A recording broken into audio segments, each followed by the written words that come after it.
Did you know the best time to lose weight is while you're sleeping? In this video, I'll reveal 9 ways you can burn fat faster while you sleep so you can look better, have more energy, and feel great again. In my last video, I showed you how important growth hormone is for normal healthy growth and development as well as for weight loss. This is tip number 1. Growth hormone is made during sleep in the first few hours of sleep. This hormone activates enzymes in your fat cells to break it down into glycerol and fatty acids. Glycerol then travels back to the liver and then is converted to glucose. I can't emphasize enough why proper sleep is so important for good overall health and wellness, and especially if you want to lose weight. The reason is that most of your body's activities involved in losing weight happen only during sleep. And many people who struggle to lose weight have not addressed some or all of the items in this video. Hi, I'm Dr. Stephen Park, an ENT surgeon and sleep medicine doctor, and author of the Amazon best-selling book, Sleep Interrupted. When I talk about needing optimal sleep, I mean quality as well as quantity. There are many other good YouTube channels that cover the dozen or so items on the sleep hygiene checklist. However, my main focus on this channel is that you have to breathe well to sleep well. And without sleeping well, you can't lose weight. Tip number 2 is to optimize your breathing. If you don't breathe well through your nose, you won't sleep well. If you have a stuffy nose, take care of this problem first. I made 2 videos on this subject called 7 Natural Ways to Unstuff Your Stuffy Nose and 7 Unnatural Ways to Unstuff Your Stuffy Nose. If these conservative options don't work, you may have to see an ENT surgeon or an allergist. And without good nasal breathing, you're more likely to open your mouth at night, which actually pushes your tongue back, causing more breathing problems.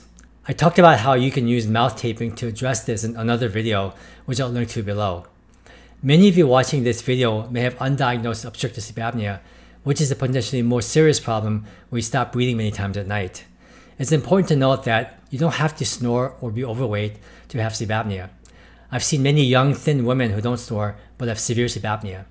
And this has to be taken care of by a sleep doctor. I covered why this is happening in my other videos on why our faces are shrinking. Smaller faces lead to smaller upper airways. Tip number 3 is a big topic, which is the timing of your meals. The first and most important thing you must do is to stop eating within 3 to 4 hours of bedtime. Eating close to bedtime will raise your insulin levels, which delays release of growth hormone, which I talked about in tip number 1. Also, having lingering stomach juices will come up more often into the throat if you stop breathing once in a while, leading to acid reflux. And this will wake you up many more times, as well as causing more inflammation and swelling in the throat, nose, sinuses, ears, and lungs. This step is the most conservative way of doing intermittent fasting, where you limit the time window in which you eat. Basically, you eat dinner earlier and then stop eating for the rest of the night. So if you eat breakfast at 7 a.m. and finish dinner at 9 p.m., that's a 10-hour fast, with your eating window being 14 hours. If you stop eating at 7 p.m., then that's a 12-hour window for you to eat. Dr. Jason Fung takes this concept to the next level and talks a lot about intermittent fasting in his book, The Obesity Code, and many of the YouTube videos. It's a surprisingly simple idea, something that's been around for thousands of years for various spiritual, religious, and health reasons. There's really no set timing or pattern for intermittent fasting. The only principle is that you limit the times when you eat during the day. You can eat what you normally eat, but only within the specific time frame. However, by restricting the time that you have to eat, you'll naturally eat a little bit less. Technically, this is not a diet plan. It's a lifestyle and habit change, only compressing your eating times. The reason how it works to help you lose weight is that during the periods of fasting, you keep your insulin levels down. As I talked about in my last video on growth hormone, insulin does the opposite of growth hormone. Insulin lowers glucose and stores energy into your liver as glycogen, as well as in your fat cells. And this is why frequent snacking is a bad idea. You may be asking what happens when you get hungry. Well, they've done studies measuring ghrelin levels, the hunger hormone, showing that you may get hungry at the normal meal times with higher ghrelin levels, but it does go down after a few hours. So to stress this important concept again, you want to maximize growth hormone and minimize insulin in general, but especially when you're sleeping. On the flip side, ghrelin goes up with the typical diet plans where you restrict calories and you get hungrier. Tip number 4 complements tip number 3, which is to eat a low carbohydrate or high fat diet. In general, carbohydrates, including all sugars, spike insulin, whereas protein does it to a lesser degree and fat doesn't raise insulin at all. Some people call this a keto diet, but that's not technically correct. You have to eat very low amounts of carbohydrates to create ketones, which is a topic for another future video. But just to whet your appetite, eating a high-fat diet as well as giving ketone bodies artificially was found to lower your hunger hormone, ghrelin. So the bottom line is to restrict as much as possible the overall amount of time that you have raised insulin levels, which promotes weight gain. However, I have to emphasize that you can't demonize insulin. It's absolutely necessary for our bodies to build up tissues and metabolize energy properly, but too much of it can be dangerous. It has to be restricted to short bursts within a limited time in the day. I've talked before in previous videos that the low-fat, low-cholesterol craze that started in the 1970s was mostly debunked. Recent high-level prospective randomized controlled trials show that there's no association between high cholesterol or high-fat diet leading to heart attack, disease, or strokes. Actually, having too low cholesterol levels are found to have higher death rates. And no one's apologized yet for the hundreds of thousands of people who died of heart attacks and strokes after the government and our medical experts recommended switching over to plant-based, highly processed trans fat-laden products. This is in 1980 when saturated fat was falsely demonized. The bottom line is that eating fat doesn't make you fat. And there's a big difference between healthy and unhealthy fats. The most nutrient-dense macronutrient is fat at 9 calories per gram, whereas carbohydrates and protein have only 4. Again, it's not bad to have carbohydrates, but our society is completely overwhelmed with unhealthy carbohydrates and sugars, which is the major reason for our obesity epidemic. Now let me do a quick summary of the first 4 items on this list. Number 1 is to maximize growth hormone by prioritizing sleep and avoiding screens before bedtime. Number 2 is to make sure you're breathing well through your nose, and especially through your throat in general, but especially at night. If you can't breathe well, then you can't sleep well. This will definitely lead to larger fat cells in your body.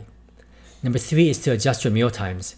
And number 4 is to cut down eating carbohydrates, especially grain-filled foods like bread and pasta. Add sugar to the list as something to get rid of as well. Before I go into the next 5 items, be sure to watch this video to the end when I'll reveal exactly how many hours of sleep you need for optimal health and weight loss. Number 5 is medications. This one may surprise you. Many of the commonly used over-the-counter and prescription medications can cause you to gain weight. Even some of the anti-anxiety or antidepressant medications are known to cause significant weight gain. The antipsychotics are notorious for causing weight gain.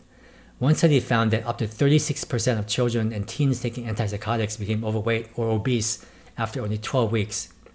Mood stabilizers and seizure medications such as valproic acid, which is known as Depakote, led to 44% of women and 24% of men gaining an average of 11 pounds over 1 year. Neurontin, another commonly used seizure medication, was found to raise weight by 10%. And cholesterol-lowering medications can also cause weight gain. Muscle weakness and pain that can result can limit your mobility and activities. Other categories include antihistamines.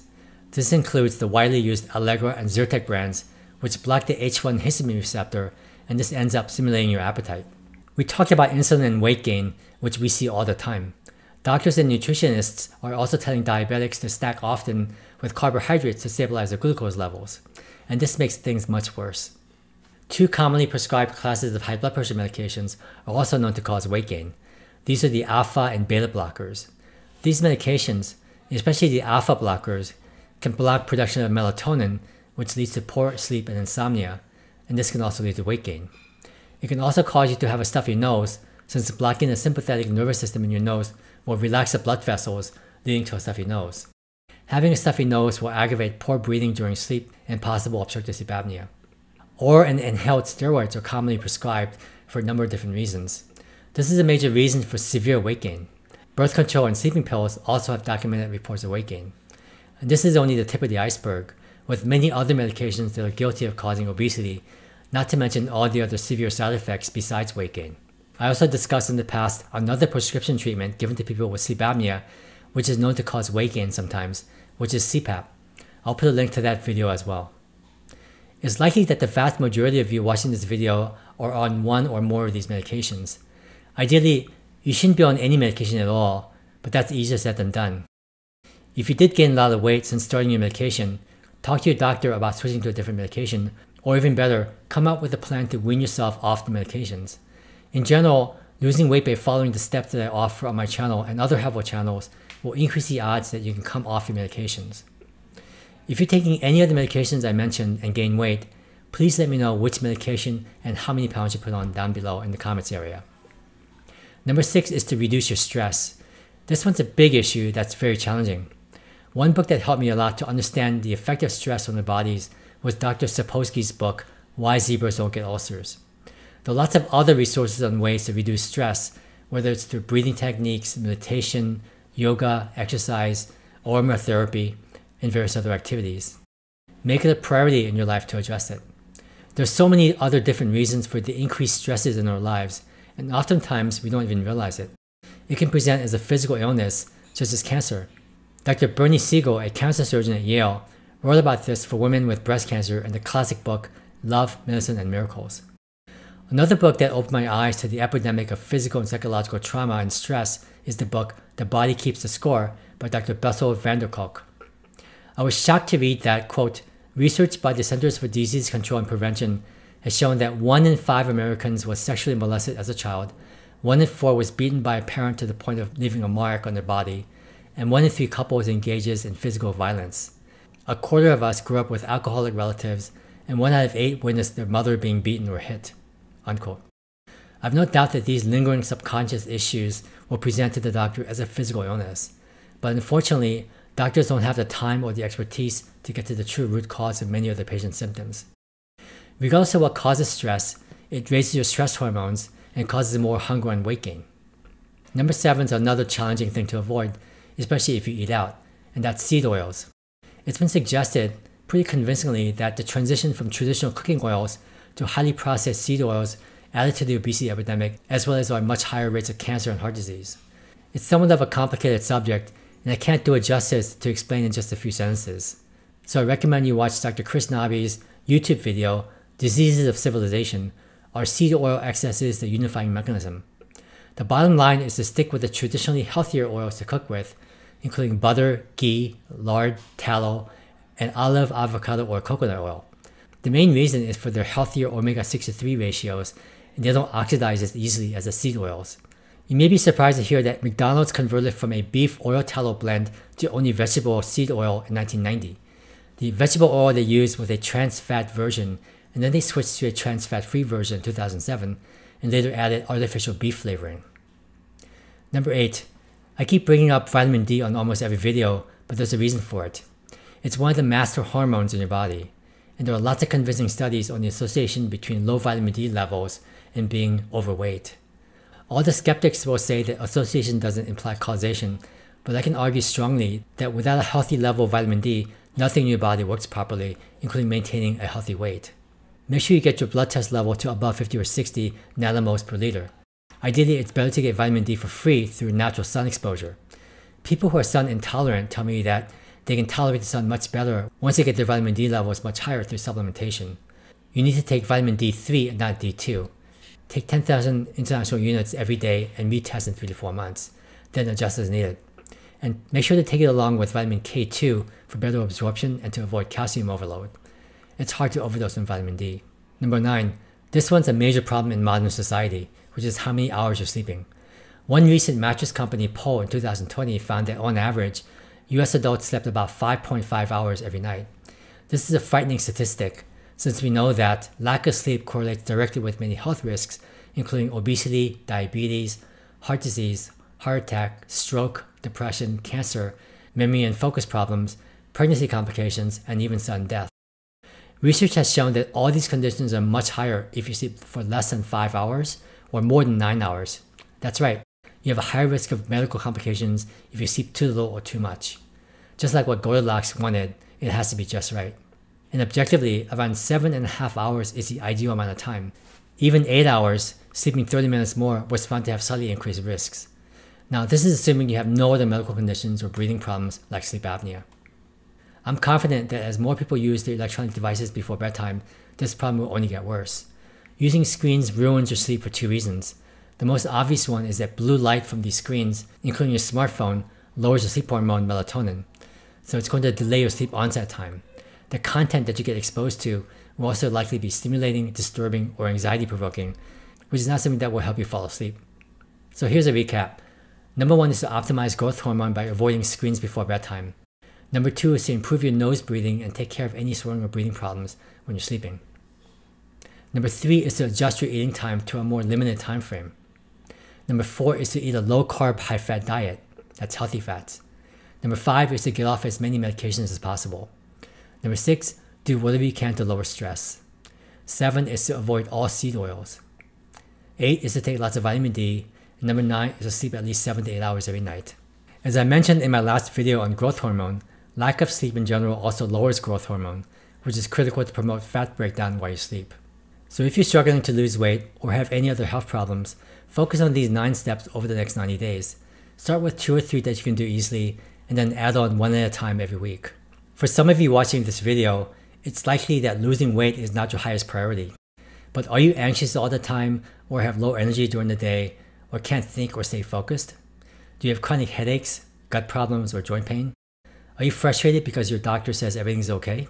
The 9 steps I outlined in this video is only the tip of the iceberg of a much more complete course I created to comprehensively and holistically address some or all of your health problems. I start with the basic foundation that you may not be breathing well at night, so you're not able to get the refreshing, restorative sleep you need for you to have better relations, to be more productive, and accomplish your goals and dreams. There's really no diet or lifestyle program like this out there. Click on the link here to start sleeping better, feel better, and finally have the energy to enjoy living life again.